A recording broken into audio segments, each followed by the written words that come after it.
ಕನಚೂರು ಆಸ್ಪತ್ರೆ ಮುಂಭಾಗ ಮಂಗಳವಾರ ರಾತ್ರಿ ಸುಮಾರು 11 ಗಂಟೆಯ ವೇಳೆಗೆ ಸಂಭವಿಸಿದ ಭೀಕರ ರಸ್ತೆ ಅಪಘಾತದಲ್ಲಿ ಇಬ್ಬರು ಸ್ಕೂಟಿ ಸವಾರರು ಗಂಭೀರವಾಗಿ ಗಾಯಗೊಂಡಿದ್ದಾರೆ.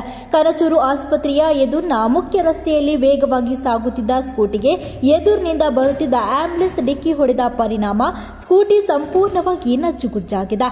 ಡಿಕ್ಕಿಯ ತೀವ್ರತೆಯಿಂದ ಸ್ಕೂಟಿಯಲ್ಲಿದ್ದ ಹಾರೆ, ಪಿಕಾಸು ಸೇರಿದಂತೆ ಹಲವು ಭಾಗಗಳು ಚೂರಾಗಿದ್ದು, ಅಪಘಾತದಲ್ಲಿ ಸ್ಕೂಟಿಯಲ್ಲಿದ್ದ ಇಬ್ಬರು ಕೂಲಿ ಕಾರ್ಮಿಕರು ರಸ್ತೆ ಮೇಲೆ ಬಿದ್ದು ತೀವ್ರ ಗಾಯಗೊಂಡಿದ್ದಾರೆ. ತಕ್ಷಣವೇ ಅಪಘಾತಕ್ಕೀಡಾದ ಅದೇ ಆಂಬ್ಯುಲೆನ್ಸ್ ಮೂಲಕ ಗಾಯಾಳುಗಳನ್ನು ಕನಚೂರು ಆಸ್ಪತ್ರೆಗೆ ದಾಖಲಿಸಲಾಗಿದ್ದು, ಅವರ ಸ್ಥಿತಿ ಗಂಭೀರವಾಗಿದೆ ಎಂದು ತಿಳಿದು ಬಂದಿದೆ. ಸ್ಥಳಕ್ಕೆ ಸ್ಥಳೀಯರು ಧಾವಿಸಿ ರಕ್ಷಣಾ ಕಾರ್ಯದಲ್ಲಿ ತೊಡಗಿಸಿಕೊಂಡರು.